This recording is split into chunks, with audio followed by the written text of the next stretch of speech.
The views and opinions expressed on this program are not necessarily those of this station, JVC Broadcasting Management, or its sponsors.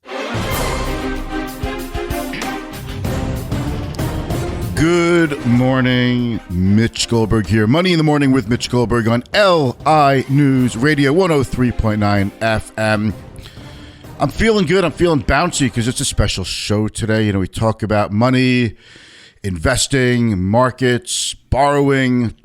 But what we need to talk about more is the real life stuff that affects you on a day-to-day basis. We talk about that an awful lot. Personal finance is the name of the show.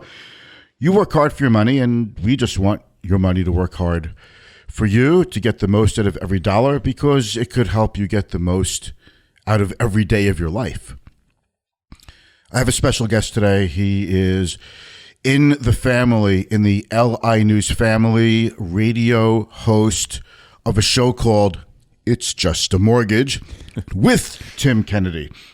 And Tim Kennedy is right next to me. Good morning.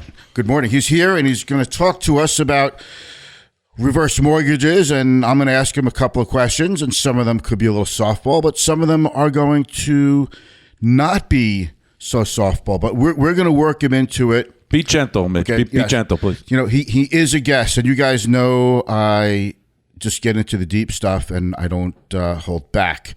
But let's give Tim a warm welcome and give him an opportunity. Reverse mortgages was something that I think had a negative connotation, and now it's changed drastically. So, Tim, welcome to the show. Hey, Mitch, thanks for having me on the show. I really appreciate it. I got to be honest with you. I was like a little nervous coming on the show with you because you're like half a rock star, you know? So thanks for having me. I appreciate it. Half a rock star. I'll take it because it's like, oh, my God, it's like the best compliment I've ever gotten. Hey, Mitch is half a rock star. Word, baby. Tim, first, a little bit about you. How long have you been in the mortgage industry? Man, I'm in here a long time. So I started in the mortgage industry in about 1994 when my daughter was born. I was a mortgage broker. It was a family business, and we named the business after my daughter, Dana Funding. And then, of course, like everybody else, in 2009, right, all four wheels came off the bus. We shut the business down, and I started with U.S. Mortgage Corporation, and I've been with U.S. Mortgage Corporation now for the last 14 years. All right, so you know you've got a long career, and that's just about it's about half your career. Yeah, man. Have you always focused on reverse mortgages, or is this like absolutely not? So I handle all aspects of mortgage lending, 1 to 4 family residential homes. You know, refinance loans, purchase loans, Sony May products, VA. You know, anything and everything. About 12, 13 years ago, somebody called me up and said, "Hey, Tim, do you do reverse mortgages?" And I said, "Of course I do reverse morthages. Why wouldn't I do reverse mortgages, right?" But meanwhile, I didn't even know how to spell reverse. And that was my first. I think you have to spell it backwards. That's right. Bada boom. Oh, I don't have my laugh track on right now. So I fumbled my way through this reverse mortgage, but when I finally got it to the closing table, it was so satisfying to see that I helped these people, save their home and have the ability to age in place. And I said to myself, I need to figure this product out. I need to learn how to do it. And then about 5-6 years ago, I qualified for a specific designation called CRMP, Certified Reverse Mortgage Professional. And you don't see that too often. It's the professional designation for the reverse mortgage industry. But how many people have it in this? So you got to figure there's about 350,000 mortgage loan originators out there throughout the country, and there's only 200 of us that are actually certified reverse mortgage professionals. I'm proud of that. That's pretty cool designation.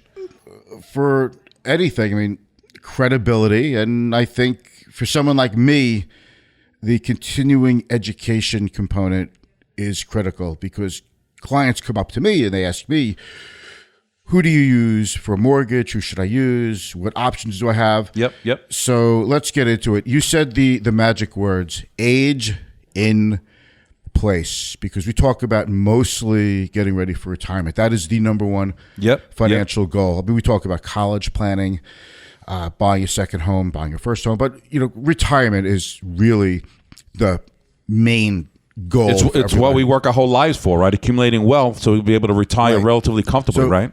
Let's talk about that, because reverse mortgages it's a tool that I'm willing to recommend to the right client. I'm willing to condone it or endorse it if it's asked by a client whose situation is right. But I'm a little bit of a hard ass about it, to tell you the truth, because I want to make sure they're getting the best deal. So let's talk about why did the reverse mortgage industry, it's gotten so good now. Let's put it this way. I take it that reverse mortgage volume has gone up greatly in the last couple of years. My phone right now is ringing off the wall with people that are concerned about, well, they have so much more equity in the homes, right? Especially the last couple of years. Yeah, inflation, the market being so volatile, which is what you talk about on your show every day.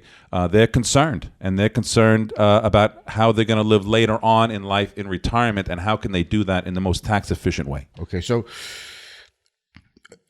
is the volume going up in reverse mortgages because from a regulatory standpoint, it's improved, it's become a better deal for consumers? Or is it because people are aging and there's just... No, here's the deal. Over since 2013, right? So the last 15, 16 years, I guess, right? 13, right? Whatever the case might be.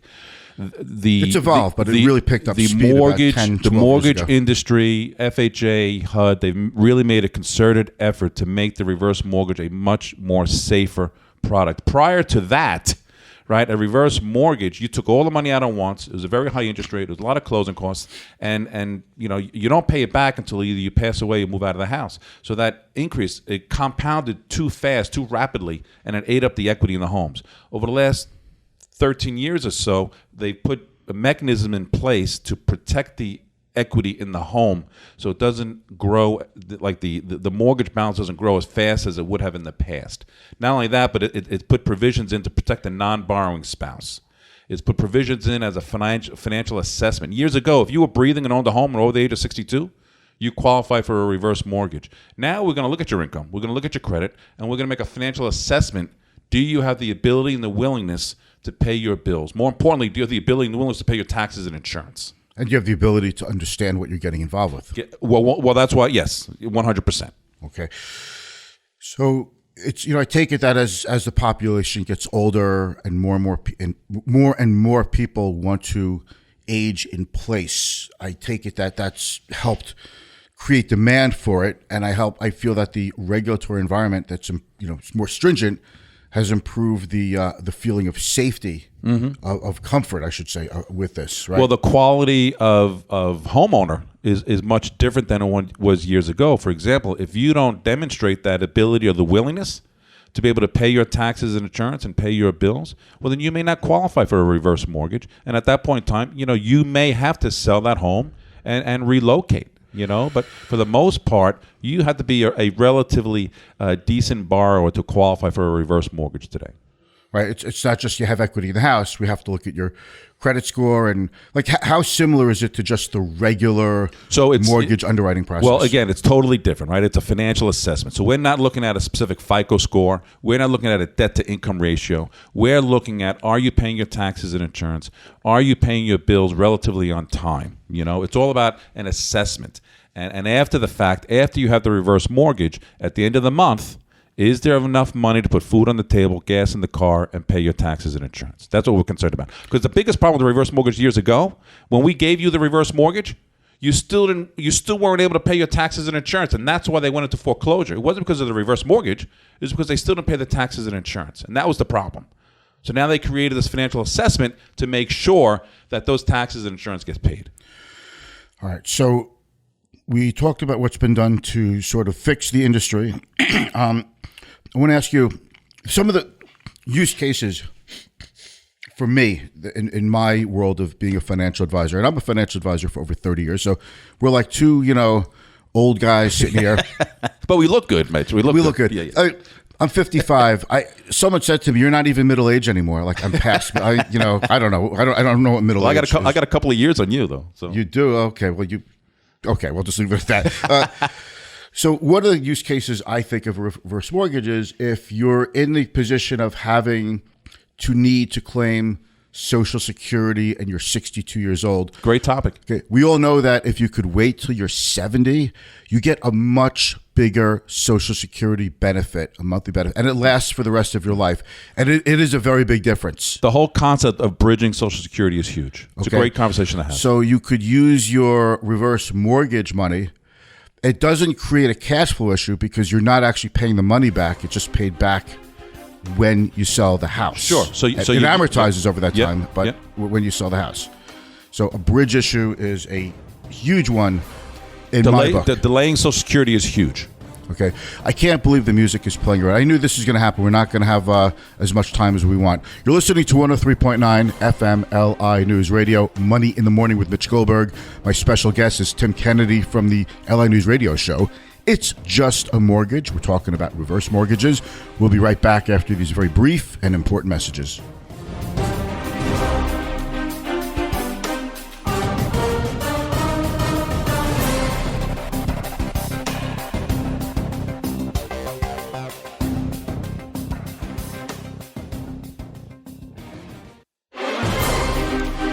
And we're back. I'm just going to cut right into the music because it's a very interesting topic. You all want to know about it. And if you don't want to know about it now, it's something you're probably considering for down the road, or you might be considering this for your aging parents. So, Tim, I take it that people who call you are not necessarily the homeowner. It could be the adult age children of the homeowner. It's always the children. You know, people always say, "Oh, the biggest gripe about a reverse mortgage, the children, are against it because apparently, it's eating up the equity of the home." But the truth of the matter is, most of my referrals come from the children. The children are in a funny spot. We're the sandwich generation, right? Yeah. We're taking care of our children, and then some of us are taking care of our parents as well. I'm taking care of my mom. Yeah, there you go. I get it. My mother's, I love my mom, so. And happy belated Mother's Day to your mom. Yes. Happy belated Mother's Day to all you moms out there. So I think one of the best things is to not be a financial burden to your adult age children, because your adult age children are in their 40s, 50s, or 60s, and they have to prepare for their own retirement. Yeah. And it doesn't get easier with every generation; it gets harder. Well, we're living longer, and we're not necessarily living healthier. But we are living longer, right? So, and how are you going to pay for that? It's a curse and a blessing at the same time. So I could see the children doing that. When somebody enters into a reverse mortgage, all right, who holds the title of the house? That is one of the biggest misconceptions of a reverse mortgage today. Oh, a reverse mortgage, right? It's just a mortgage. So the homeowner always maintains home ownership, always remains on title to the home. It's their home. They can do anything they want to that home. They can sell it whenever they want. There's no prepayment penalties. It's their home. So when they die, they can sell the home, pay back the mortgage, and any remaining equity in the house goes back to them or to the estate, right? It does not go back to the lender. It does not go back to the government. It's their home. So it's just like if I took out a 30-year mortgage and I sell my house and I still have $200,000 left to pay off the mortgage. Well, I get the money from the sell of the house, then the $200,000 mortgage gets paid. You pay back the rest. Right. You pay back any mandatory obligation. Just like any other mortgage. Just like a mortgage. Yep. Okay, so why did you name your show It's Just a Mortgage? To take the fear out of it or the misconception out of reverse mortgages? Because whenever you say reverse mortgage, right, everybody grabs their chest, they take 4 steps back, and they take a deep breath, right? It's like what I just said. And the reason I named the show It's Just a Mortgage is really just to get people into a mindset to simplify what it is, right? It's just a mortgage. The only difference is when you pay it back, right? Like any other mortgage. Like any other mortgage. I mean, with a reverse mortgage, you could pay it monthly if you wanted to. You don't have to. But primarily, a reverse mortgage, you pay that loan back when you decide to sell that home or when the last surviving spouse passes away or moves out permanently. Okay, so let's talk about the spouse. Sure. What are like the spousal rights? How does that work? Man, that's a great question. And I mentioned it on the previous segment. Years ago, one of the biggest mistakes that the reverse mortgage industry made is if you were not 62, you were taken off the title of the house and you were taken off the mortgage, and the borrower that was 62 remained on title and was the borrower. And what happened is when that borrower inevitably passed away, that non-borrowing spouse had no rights to the home. And that was a major, major snafu with Yeah, that sounds like a disaster. It was a disaster, and every little old lady was on the cover of Newsday because they were being evicted from their home, right? So the biggest provisions they made is protecting the non-borrowing spouse. So now, if something happens to the borrower, the non-borrowing spouse can now remain in that home, for the rest of their lives, provided they continue to pay the taxes and insurance. All right, just a quick little segue here. Speaking of Newsday, tomorrow, everyone, I'm very excited for my guest tomorrow, Serena Trengel. She's a business reporter from Newsday, and her big beat at Newsday is the pot industry on Long Island. What's going on with it? Is it developing? What do we get? What's the drawback? It's all about business here, and how does this affect our financial lives here on Long Island? We'll talk about other things, how it affects us, but we're talking about the pot business with, I want to say, straight from the horse's mouth. Sorry, Serena, I'm not calling you the horse, but you are the business reporter, so presumably you are Long Island's expert on the pot industry. So tune in tomorrow for that. Back to Tim. When you take a reverse mortgage, one of the ways I think that you could pay it back is, if you're going to be selling your business, if you're going to be selling your apartment building, but you need something to live on between now and when you sell it, because these sales might be planned in a couple of years, they take a long time, you could use your reverse mortgage money and then just pay that all back when you sell your business or your apartment rentals, whatever. Probably a lot of people say, why do I have to pay it back? It's not costing me anything, and I could take that extra money and use it for something else. It's really so one of the bigger mistakes we've made in an industry over the years in marketing reverse mortgages is we say, take out a reverse mortgage, you don't have to pay it back. Well, that's not necessarily true. You do have to pay it back eventually, right? But the idea now, like what you're saying, is you could use a reverse mortgage, and when you come into additional funds, you could pay the reverse mortgage back or pay it down, just like any other mortgage, right? But if you don't have those funds in any given month, you're not obligated to make that principal and interest payment.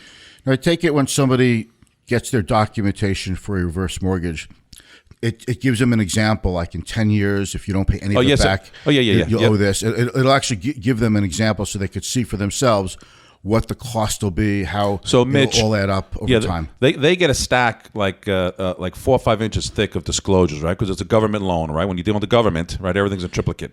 But yes, they get an amortization page that will show how the loan is growing.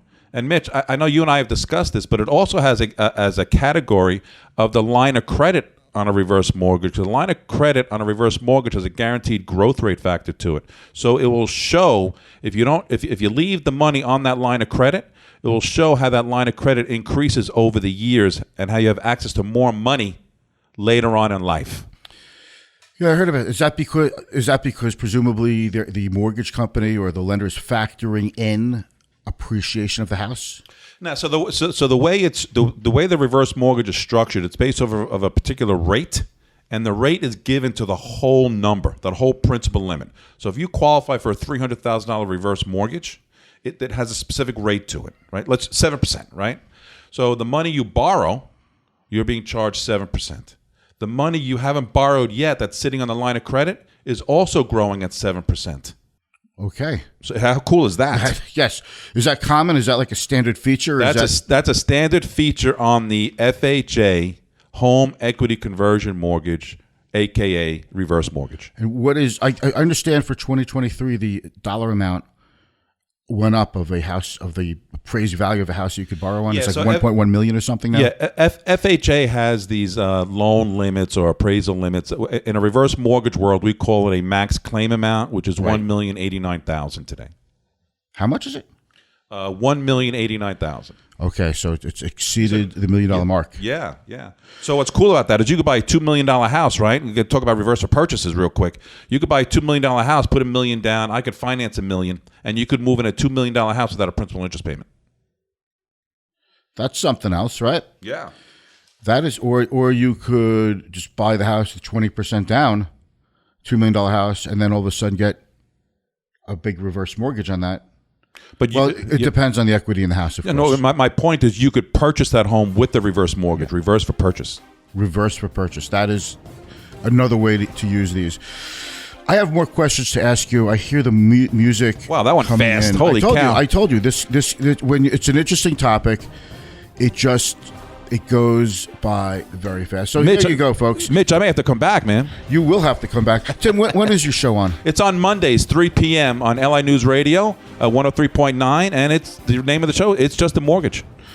Thank you so much for joining me. This has been educational for my audience. It's been very educational for me too, and you've reinforced some of the really good points I think about it, and you've helped me get over some of the really bad points that I've had in my mind about it. Thank you. We will have you back on. I think this is a fantastic conversation.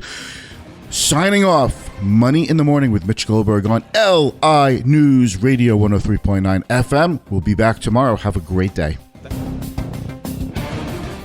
Securities and investment advisory services are offered through Next Financial Group Incorporated, member FINRA SIPC. Client First Strategy is not an affiliate of Next Financial Group Incorporated. All the views expressed are those of Mitchell Goldberg and Client First Strategy and not those of Next Financial Group Incorporated. Views are general in nature and not intended to be investment advice. Any discussion of individual securities should not be construed as a recommendation or solicitation by our presenters. Next Financial Group Incorporated does not provide tax advice.